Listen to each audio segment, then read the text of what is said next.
La méditation juive, comment ça marche? Ça vous interpelle peut-être? Une discipline très en vogue aux États-Unis depuis 20 ans, depuis 10 ans en Israël. Il y a de nombreux enseignants. Nous avons la chance, pour en parler, d'accueillir une enseignante de Torah et de méditation juive. Elle est également sociologue des religions. Elle s'appelle Mira Nechama Nicolescu. C'est parti. Israël, comment ça marche? Mira Nechama, bonjour. Bienvenue, il faut parler bien près du micro parce que sinon on ne va pas vous entendre, ce serait dommage. Donc vous êtes depuis 1 an et demi en Israël et vous êtes une adepte non seulement de la méditation juive, mais vous l'enseignez. Alors moi j'aimerais d'abord une question pour commencer très simple. La méditation juive, c'est quoi? La méditation juive, c'est un monde très vaste, Cathy. Ben, j'imagine. Tout d'abord, méditation, c'est un mot occidental. Dans le monde de la méditation juive, ce mot n'existe pas, c'est un néologisme. Donc il s'agit plutôt d'un monde de techniques contemplatives qui existe surtout, et là je vais être très schématique, dans 2 directions. Une direction kabbalistique et une direction chassidique. Les kabbalistes, on a surtout beaucoup entendu parler de la Kabbalah. Ouais, rapprochez un petit peu encore, ouais. Voilà. Comme ça, c'est mieux? Ouais, là c'est mieux. Ok. Voilà, c'est dommage de rater. Voilà. Voilà, là c'est mieux. Ok. Donc les kabbalistes partent du principe, comme vous le savez peut-être, que le monde doit être réparé, que le monde est en attente de tikkun et que l'être humain est le partenaire de Dieu dans ce processus. Ok. Et pour cela, l'être humain attend de recevoir la nevoa, la prophétie. Alors il y avait à l'époque, il y a très très très longtemps, il y a des milliers d'années, des écoles prophétiques qui enseignaient différentes techniques contemplatives, variées, pour vous donner quelques exemples, des visualisations, des permutations des lettres du nom divin, des répétitions de mots, des noms. C'est très à la mode quand même. Ça fait vraiment penser à la pensée positive. Complètement. C'est pour vous dire si on était en avance sur notre temps. Ah bah oui, comme d'habitude, bien sûr. Voilà. Ouais. Donc ça, c'est la direction kabbalistique. La direction chassidique, et là je parle de chassidoute moderne, a changé un petit peu cette direction, cette notion de tikkun, et ça c'est Gershom Scholem qui en parle, et qui dit que le tikkun du monde doit passer par le tikkun de l'être humain. Et donc les techniques de méditation chassidique prennent à la fois de la Kabbalah et à la fois du moussar, donc le moussar, le travail sur soi, l'éthique, le travail de soi, et de sorte que les techniques de méditation chassidique sont des techniques introspectives. Donc on passe par la connaissance de soi. D'abord, on doit se réparer soi-même avant de réparer le monde, c'est ça? Exactement. La réparation du monde passe par la réparation de soi et la connaissance de Dieu passe par la connaissance de soi. D'accord. Est-ce qu'il y a une dimension thérapeutique dans cette méditation? Incontestablement. Surtout dans les méditations chassidiques. Alors, méditation, ça veut dire contemplation, en fait. J'essaie de traduire pour ceux qui nous écoutent, parce que c'est vrai que c'est un mot qui est un peu galvaudé aujourd'hui. Quand on pense méditation, on pense tout de suite, on va dire, aux bouddhistes, par exemple. Tout à fait. Et alors, on n'est pas là-dedans. Non, du tout. Alors, méditation, comme je le disais tout à l'heure, c'est un mot occidental qui vient du latin meditare, qui veut dire contempler, refléter, comme un miroir reflèterait un objet, tout simplement. Et c'est vrai qu'aujourd'hui, quand on pense méditation, on pense bouddhisme, j'ai envie de dire presque malheureusement, tout simplement parce que c'est très répandu aujourd'hui dans la culture occidentale. Mais il y a dans le judaïsme un monde très très vaste, comme on l'a seulement brièvement évoqué, de techniques méditatives. Alors on est à l'approche de Hanouka, on sait très bien que il y a beaucoup de ségoulottes autour des bougies de Hanouka, et notamment aussi une halakha. Alors j'ai envie aussi de vous poser la question si méditation et halakha ça va ensemble ou pas, parce que la halakha dit, en l'occurrence pour cette période de Hanouka, qu'il ne faut rien faire entre le moment de l'allumage des bougies et au moins une demi-heure. Tout à fait. D'ailleurs, c'est drôle. Et contempler les flammes, quoi, en fait. Tout à fait. D'ailleurs, c'est drôle que vous parliez de ça parce que j'ai publié sur ma page Facebook une vidéo pour Or Halev, qui est un organisme pour lequel je travaille, où je parle de cette halakha. Donc, pour donner une kavana, pour donner une intention de méditation, j'ai commencé par une halakha qui est on ne peut pas utiliser les bougies et on doit justement, comme vous le dites très justement, s'asseoir en face et les regarder. Il y a dans le Zohar une pratique de méditation, de contemplation des bougies très très belle qui passe en fait par la contemplation des différentes couleurs de la bougie, où on reflète en fait sur le lien entre l'homme et le divin. Voilà, mais il y a des très belles techniques. Bon, alors évidemment, on a envie de savoir maintenant qu'on sait à peu près de quoi il s'agit, comment ça marche. Est-ce qu'il existe plusieurs techniques? Est-ce que c'est une seule technique? D'où ça vient? On veut tous les détails.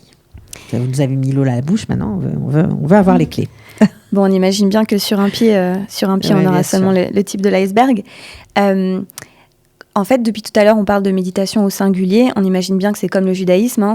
On devrait parler des méditations juives parce que entre une technique de méditation qu'on appelle les gerushin, par exemple, qui était enseignée au XVIe siècle à Tzfat par le Ramak, qui consiste à extraire un passouk de son contexte et à le contempler, entre cette technique de méditation-là et la Hitbodedut, qui était enseignée notamment par Rabbi Nachman, qui consiste à sortir dans les champs et parler librement à Dieu, un peu comme ferait la psychanalyse d'ailleurs, c'est-à-dire la libre association de pensée.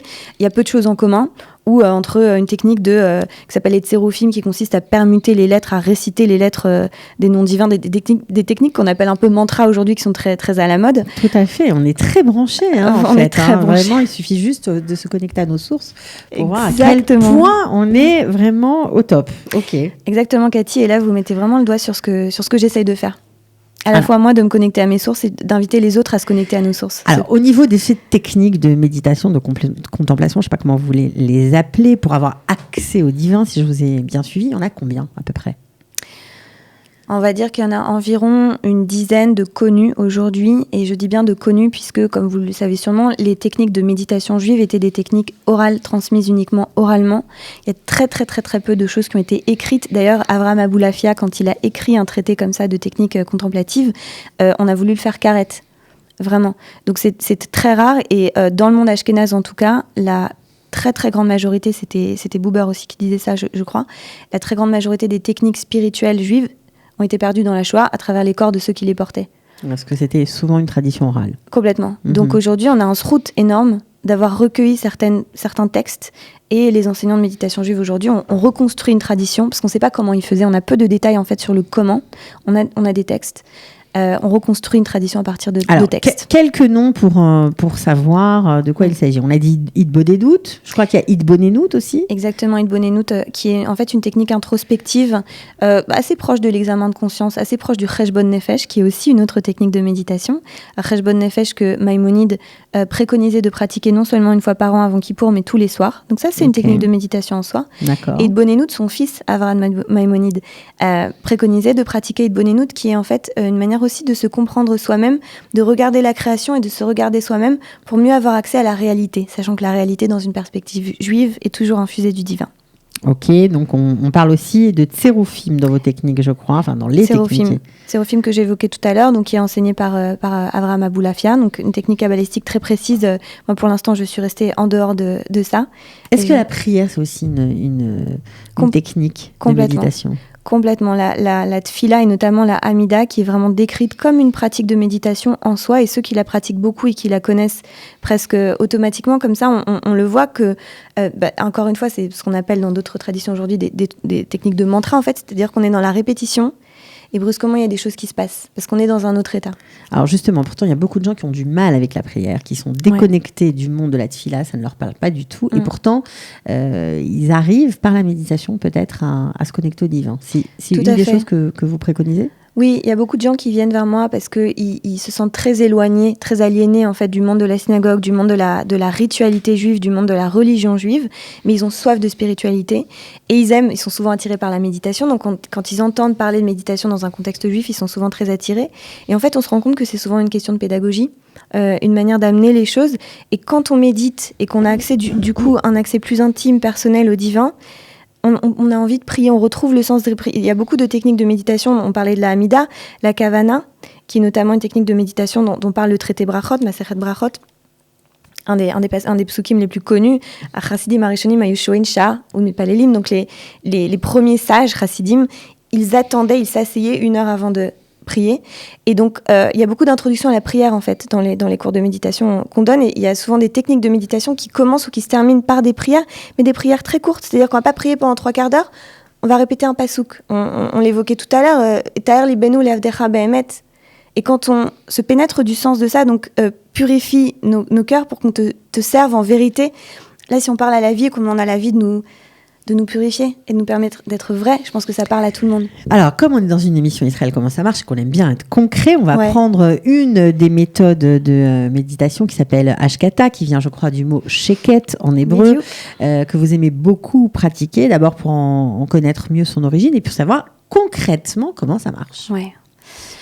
La Hashkata, on a encore une fois beaucoup de srout d'avoir accès à cette technique et peut-être encore plus que pour d'autres parce que elle nous vient d'un rabbin qui est mort dans le ghetto, qui était le rabbin du ghetto de Varsovie et qui est mort en déportation, qui s'appelait Kalonimus Kalman Shapiro, qu'on connaît aussi sous le nom du Esh Kodesh ou du Piezesner Rebbe puisqu'il venait de Piezesno.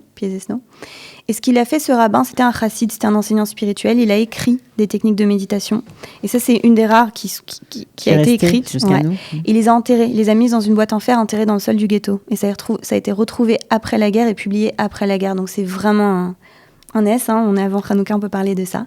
Hashkata, techniquement, comment ça marche concrètement ? C'est un ta'alir, c'est un processus en 3 étapes. Et c'est pour ça d'ailleurs que je l'enseigne, parce que, à mon sens, c'est une des techniques de méditation les plus complètes, puisqu'on va commencer par une introspection. Donc, première étape, on fait une introspection. On fait Hashkata, littéralement, c'est-à-dire qu'il... Sheket, on se calme. Sheket, on se pose, on ne bouge plus, on ne parle plus, et on regarde nos propres pensées.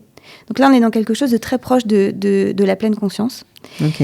À partir de là, une fois, comme il dit, qu'on a l'esprit ouvert, on va appeler une marshava achat shel kedusha, une pensée de sainteté, pour nous connecter au divin. Mm-hmm. Et à partir de là, on va formuler une bakasha, une demande. Donc là, on se rapproche de la prière, et c'est une des caractéristiques de la méditation juive. Une demande pour travailler sur nos midot, sur nos traits de caractère. Donc là, on est très proche du moussar également, ce qu'on disait sur la chassidoute tout à l'heure. Un exemple, si j'ai tendance à avoir peur, je vais demander la confiance. Donc je ne vais pas dire « je ne veux pas avoir peur », ça ne marche pas. L'inconscient ne connaît pas la négation. Courage. Et je vais répéter ce mot courage, courage. Mais très doucement, avec beaucoup de douceur, et je vais appeler cette énergie en moi. On sait dans le judaïsme, on l'a lu il n'y a pas si longtemps que ça dans Bereshit, que les mots créent la réalité. Et donc là, on arrive à ce moment-là dans la méditation, où on apprend à transformer notre réalité à travers des intentions positives. Là, on est très très proche de la psychologie positive et de personnes comme Tal Ben Shachar, par exemple. Mm-hmm. Et la dernière partie de la Hashkata, c'est un nigun. La troisième, on chante alors. On chante, et on chante une prière. Parce que les chassidim chantaient beaucoup, puisque le chant, c'est quelque chose qui passe par le corps et par la vibration, et qui a un effet transformateur beaucoup plus profond. Voilà, okay. Donc on chante une prière, c'est ça? Alors c'est une prière que vous choisissez, oui. En général c'est vous qui la lancez? Oui, mais parfois je demande aussi aux élèves à l'avance si quelqu'un a une intention, si quelqu'un veut partager un nigun, une chanson, une prière, quelque chose qui lui parle. Avec justement, alors c'est là qu'on se reconnecte à la prière différemment, c'est-à-dire qu'on va être vraiment dans le pouvoir transformateur de la prière, on va la laisser entrer en nous. Alors on comprend que c'est un monde complètement pour certains étranger, et pour vous que vous connaissez bien, mais un monde qu'on n'a fait que dévoiler. Évidemment il y a encore beaucoup de choses à savoir, mais en tout cas vous pratiquez cet enseignement en classe mixte ou non mixte en fonction des demandes. Exactement. Voilà, je crois que vous faites une retraite au mois de février, c'est ça? Ouais, avec justement Oralev, qui est une organisation de méditation juive. Donc on a des retraites en Galilée souvent avec eux, on en a une la semaine prochaine pour Hanouka qui est sold out, mais en février du 6 au 8 pour Tou Bishvat, juste avant Tou Bishvat. Bon, en tout cas, on était ravis d'en savoir un peu plus sur la méditation juive. Merci beaucoup Mira Neshama, et à très bientôt. Merci Cathy. Ciao. Israël, comment ça marche ? Vous allez adorer comprendre Israël.